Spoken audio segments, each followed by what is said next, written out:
Libraries are misunderstood, I think. I think a lot of people think of it as just a bookstore, you know, the same kind of mentality, but really a library is a storehouse of culture and art and information and entertainment. A museum of information kind of, but it's not quite a museum because it's interactive also. I mean, the people who pay for it also get to do things with it and get to benefit from it. It's for bettering a community. It's a kind of a backbone of a community. It's equal access to everybody, you know, so everybody can get information and knowledge and education. It's amazing, really. Library is an amazing thing. I come from a pretty poor background, so we couldn't buy books a lot, but my father loved to read.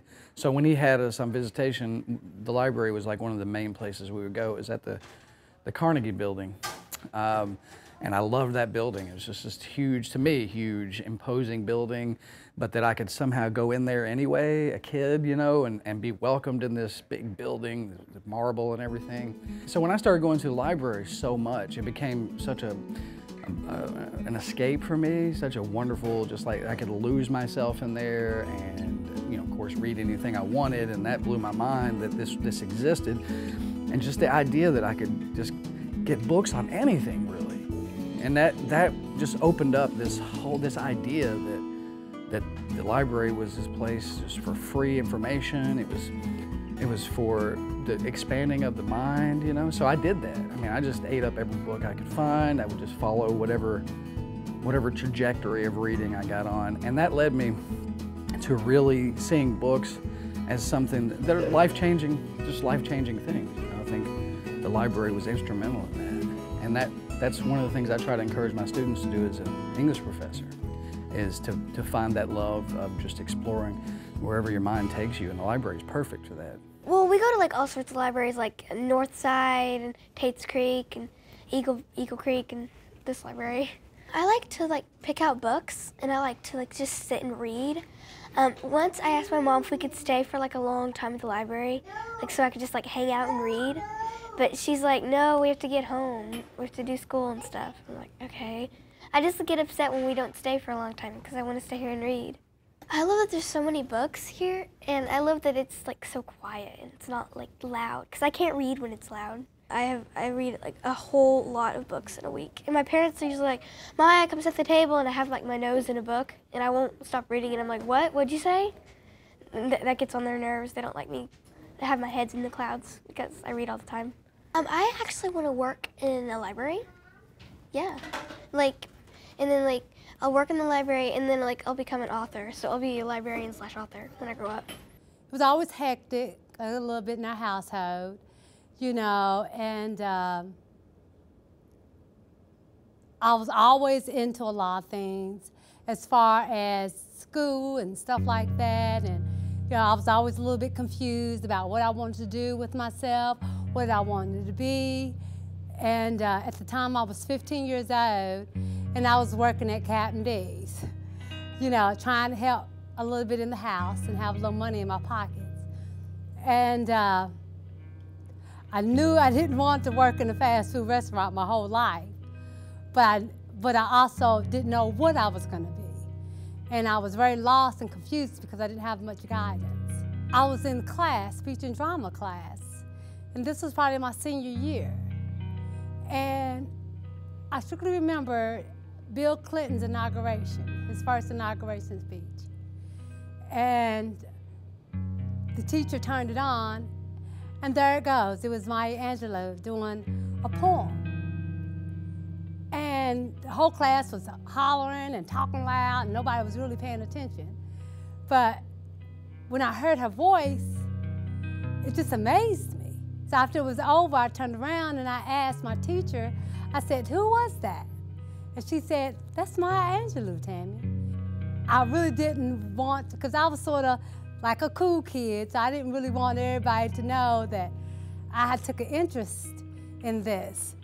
But as soon as I got out of school, the first thing I did is snuck to the library.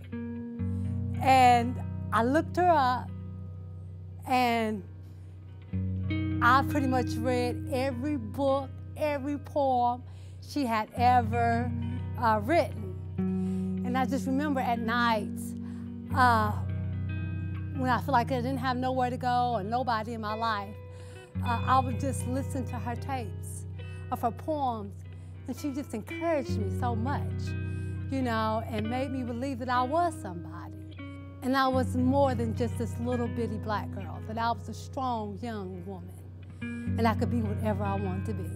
Well, once I started coming to the library and stuff like that, and I started reading a lot of different books, and you know, it opened that imaginary area for me. It's just so much to offer here, you know, and then sometimes when I just want to enjoy getting on the computer and cutting up on Facebook, I'll jump on the computer. So it's just like there's entertainment here. It's just as much as education. My father brought me to the library. It was the Carnegie Building when I just started school, and he said, it's time you had a library card. So I got signed up. The library has always, especially Lexington Public, has always been a place that I could come, and because I taught for a long time, I've always felt like it's a place you can go to get information that helps you solve problems.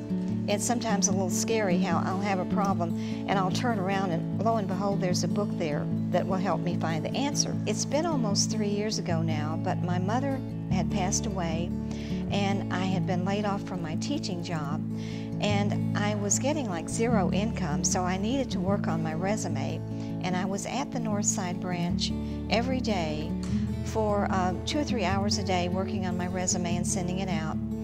And I was leaving the library one afternoon, and I saw this book, Stunned by Grief, and it was on display on the counter as you go out the door. Well, I leafed through it, and it didn't take me very long to realize I had to check this book out. So I spent about 2 or 3 days reading it, and it helped me so much getting through my mother's death and everything. Years ago, if you went back like to the 40s, 30s, times like that, and you went into a library, typically it would be a very quiet place. People would be sitting around reading books, students would be in there doing assignments. But today it's more like an information center. It's less like the old-time library you could think of 50 or 60 years ago. So it's come a long way. My children and I, we love reading, so we always go to the library.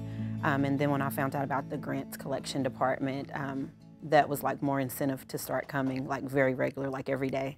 Through life experience, I had decided that I wanted to start my own nonprofit, and I was needing to do research to actually write my own papers for the IRS to get 501c3 status. At that time, I believe it was Miss Heather that was working in the grants department, and she was like my angel. She really like looked up stuff for me, went over and above, over the top to help me get things that I needed. And then as I started going on Amazon and other websites looking for books, she was able to take my request and try to request those books, and most of the time I was able to get all the books that I needed to help me do that. And so actually in 2012, after the storm, got approved for our 501c3, and I wrote it all myself with a little bit of help from Ms. Heather. We actually advocate for women that are survivors and victims of domestic violence. So we offer them local resources, help them if they're in need of emergency shelter, and we offer a support group just to help women in our community that are, struggling with trying to make it after their storm of domestic violence. Most people told me it would take over a year. Between Ms. Heather and myself, I had did all the correct research, and we actually received our 501c status in less than 90 days. So they said that's pretty quick, and they had told me I was going to have to be subject to, thousands of dollars of fees for attorneys. I actually even had met with the attorneys, but I was able to get all the information I needed right here at the library. My children, they're young and they want to be entrepreneurs, and so I got my start here, so I definitely lead them back to the Lexington Public Library. I started coming to the library the week that I moved to Lexington. This branch was in Southland then. It was like a little storefront. And libraries have always been my favorite place, and the Lexington Public Library has just been a wonderful resource. As a writer, my job depends on being able to find source material. I feel like even with fiction, you have to research, you have to know what you're talking about. And the library has just been wonderful. I have known the most fantastic librarians that I'd walk in the library and somebody would say, "Oh, I found the perfect book for you." And they would bring resources to me that I didn't even have to look for. When I was first researching the book that is now Sarah's Courage, somebody even found me a language tape for the Cherokee language. I mean, how many places can you go and find out how to speak Cherokee? This is a children's novel, again inspired by the kidnapping of Daniel Boone's daughter. Sarah's Courage is first of all a novel, but the second part is research. I found so much fantastic information that I did a nonfiction section at the back about Daniel Boone, about frontier life, about native cultures, wildlife, and found out things I think most people have no idea about Daniel Boone. I mean, he suggested a law to conserve wildlife. Most people have no idea he did that. So I did research here, I took books home, I researched in the Kentucky room. The resources are just fantastic. And this book is dedicated to the librarians, especially right here in Lexington, especially at the Beaumont branch. I've known so many wonderful librarians, and I promised years ago that my first children's novel would be dedicated to those librarians.